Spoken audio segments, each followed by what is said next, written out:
Hello everyone, I am here to find the solution of this question. So let's read the question first. Find the electric field at distance z above the center of a square loop carrying uniform line charge lambda. So let's take a square loop first. It's our square loop. And let's just take a parallel line, and this point is O, the center of the loop, and at distance of Z, this is our distance Z. We have a point, let's call it P.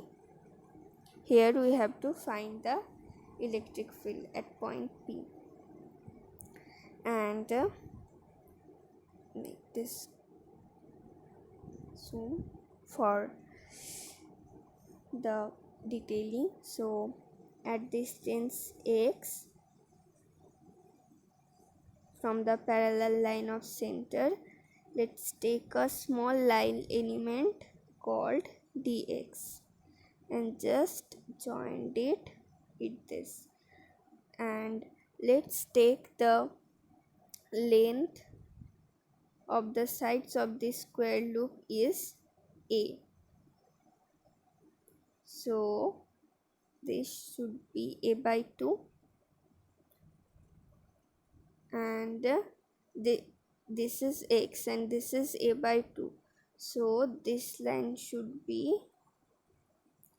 a square by 4 plus x square, right? Now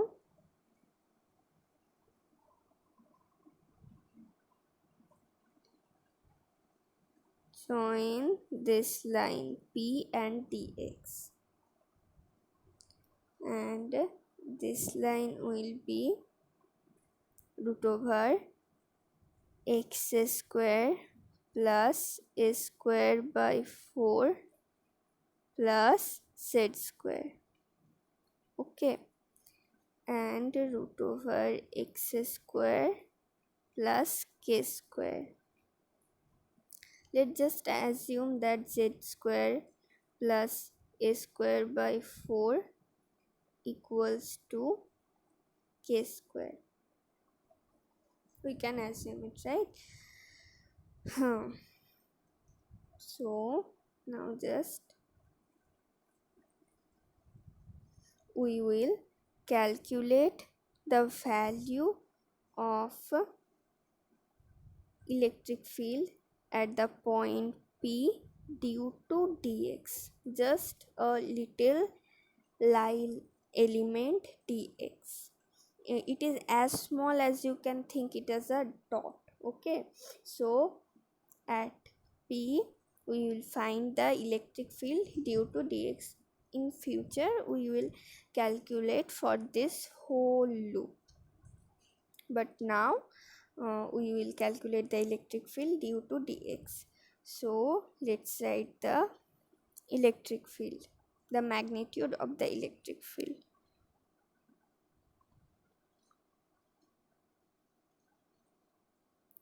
The magnitude of the electric field is 1 by 4 pi epsilon naught into lambda dx divided by root over x square plus k square whole square. 1 by 4 pi epsilon naught into lambda dx,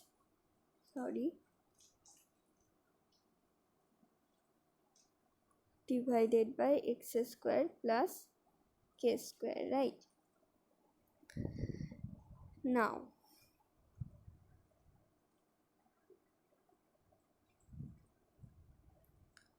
for this dx, the direction of the electric field at P is 8, and let's think this angle is theta, and do the same thing here also. Let's take a small line element dx at distance of x, just join it, and for this dx also create a electric field with same magnitude but different direction in this side, and this angle is also called theta.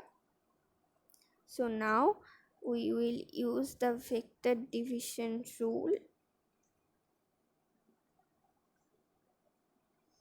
The magnitude of the both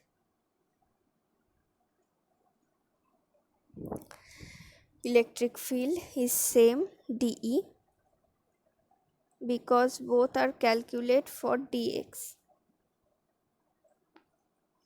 So this is dE cos theta, and this is also dE cos theta. Okay, and this is dE sin theta. 2, because for this dE here will be a component of d sin theta, and for this dE here will be a component of d sin theta. So 2 dE sin theta, because these components are in same in magnitude and opposite in direction, the sum of this electric field will be 0, and the survived electric field is dE sin theta. So now dE equals to dE sin theta.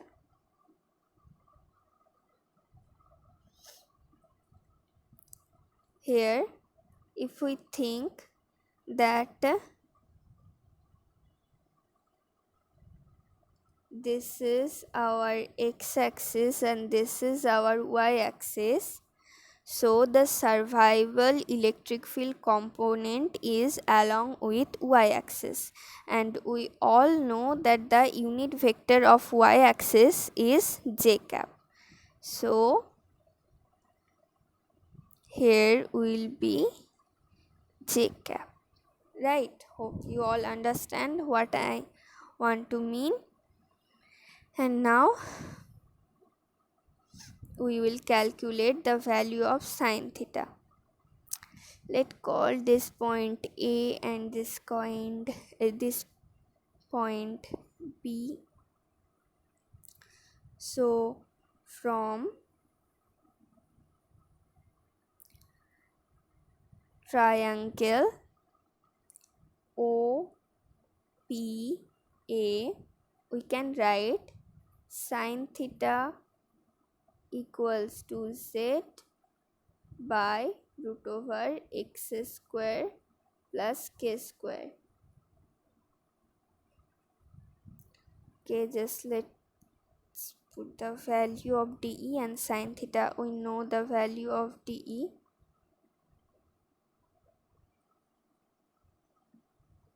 One by 4 by epsilon naught into lambda dx divided by x square plus k square into the value of sin theta. We already calculate z by root over x square plus k square.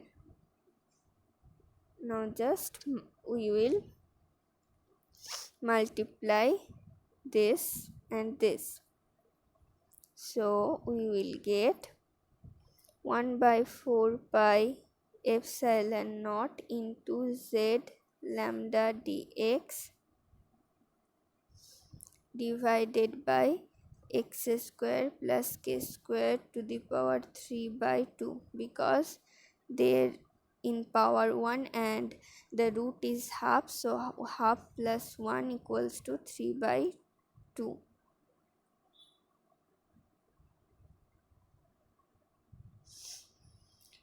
Okay, now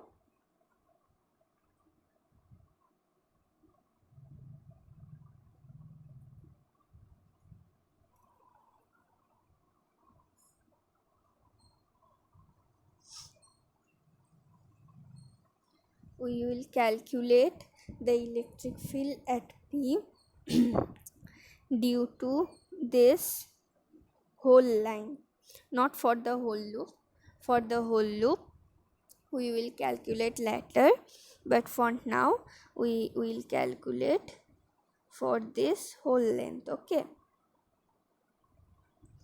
so for this, the length of this is A, so when we calculate we have to integrate this dx, because this line is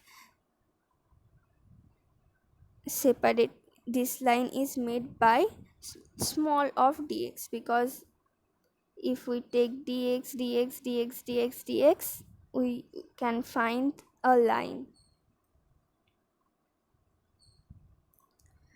So we have to integrate the dx, and the limit of this integration have to be a, because the length of this whole line is a. So let's do the integration. So called it called it u1. Okay, so we have to integrate z lambda 1 by epsilon naught. I just made these quantities out of the limit because they are constant. So 0 to a dx divided by x square plus k square 3 by 2.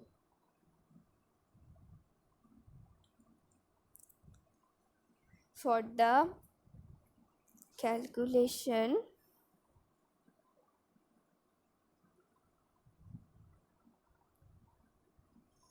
to make this calculation easy, we separately find the value of this integration without limit. So let's think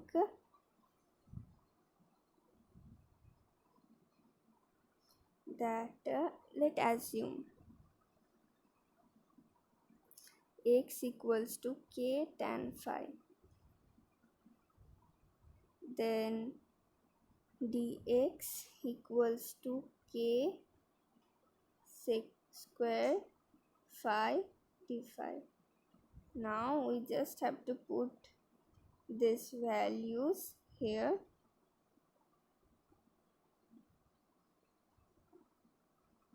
Dx equals to k sec square phi d phi divided by k square tan square phi plus k square 3 by 2 integration. Now make the k square out of the bracket, then left k square into 3 by 2, then we can get k cube, right?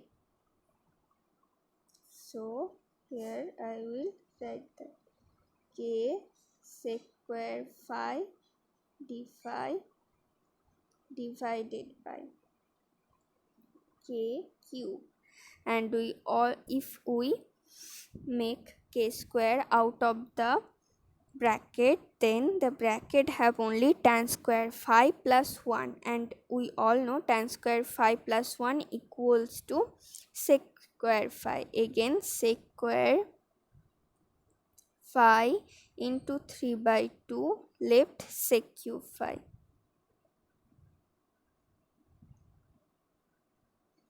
Sec cube phi. So here left k square and here left only sec. So make 1 by k out of the integration because it is constant, and 1 by sec phi is cos phi. Now the integration of cos phi is sin phi plus c equals to constant. Now we have to find the value of cos phi. So from here we can find the value of cos phi, because from here tan phi equals to x by k, right? And tan square phi equals to x square by k square. So sec square phi equals to x square plus k square plus 1 equals to x square plus k square by k square. So cos phi equals to k by root over x square plus k square. So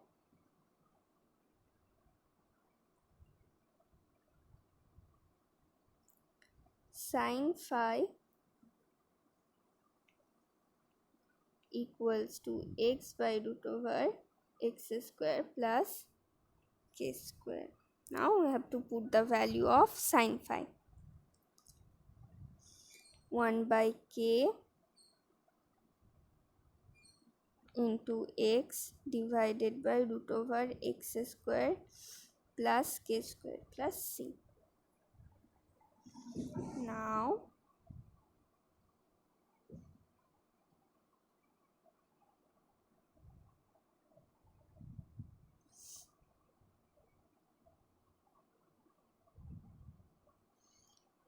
called it 1 and we just find the value of this. So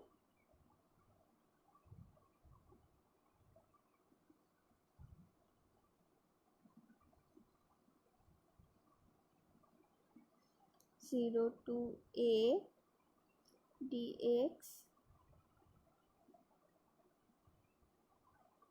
divided by x square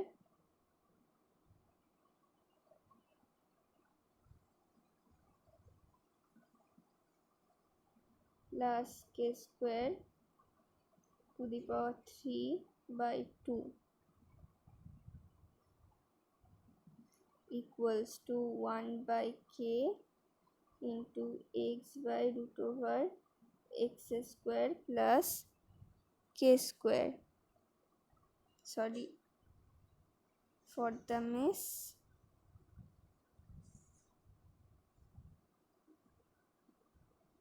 Zero to a.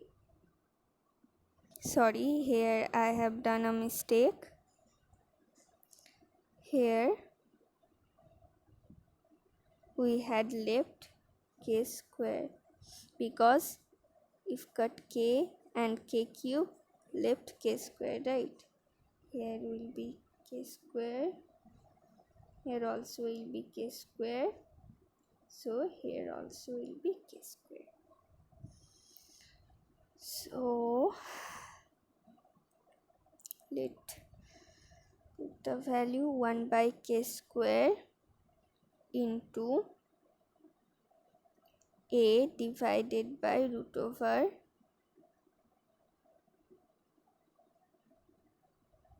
a square. Here we also can apply a trick that a by 2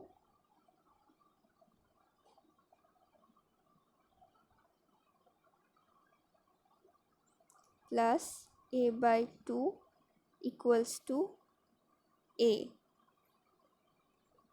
right?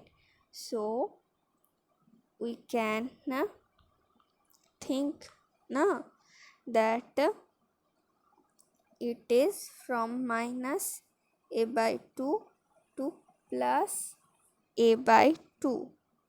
So we also can have the limit from minus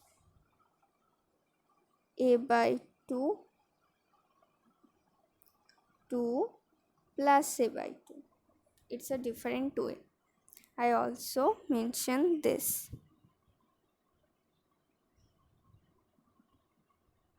So it is minus a by 2 to plus a by 2.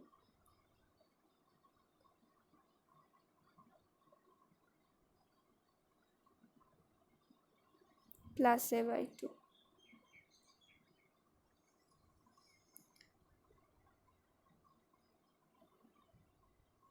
So this is a by 2 and this is a square by 4 plus k square. And minus getting plus a by 2 divided by root over a square by 4 plus k square.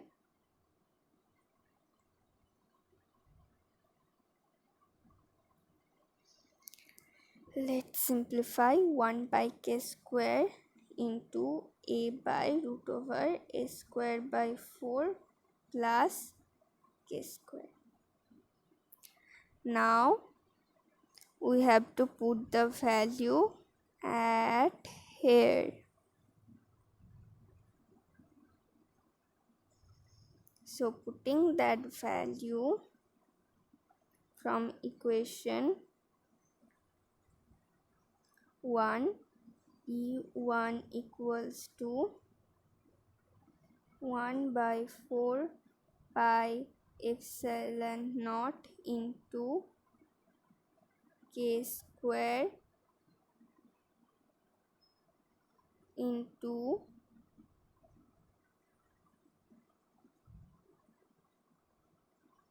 lambda z divided by root over a square by 4 plus k square.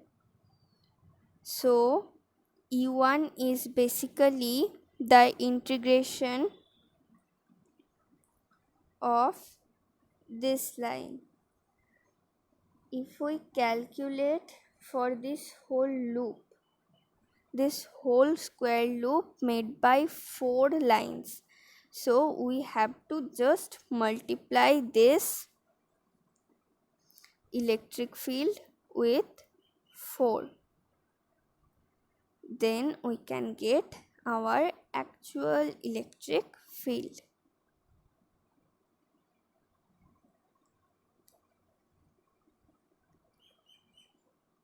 Sorry, here we have to put J cap. We can't forget the direction.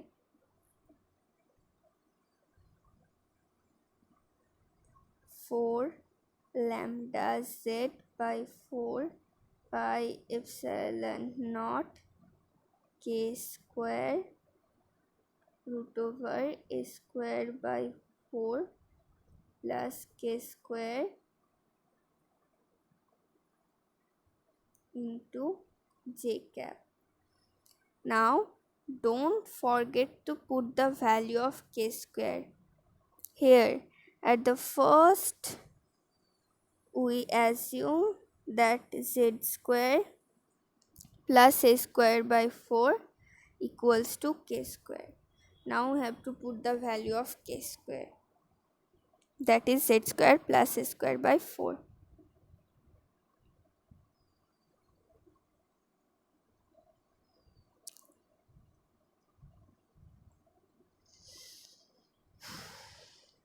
Four lambda z divided by 4 pi epsilon naught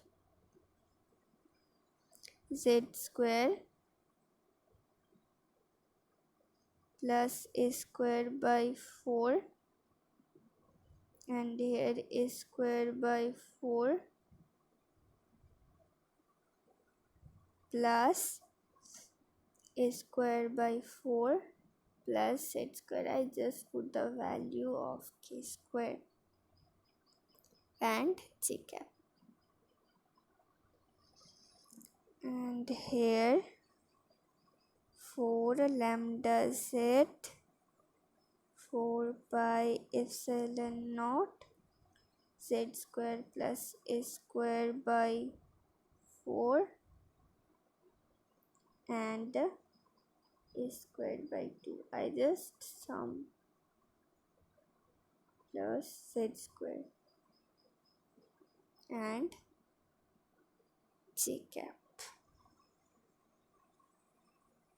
So this is our electric field for the whole loop. Thanks for watching this video. Hope you like it. If you really like this video, then like my channel and subscribe.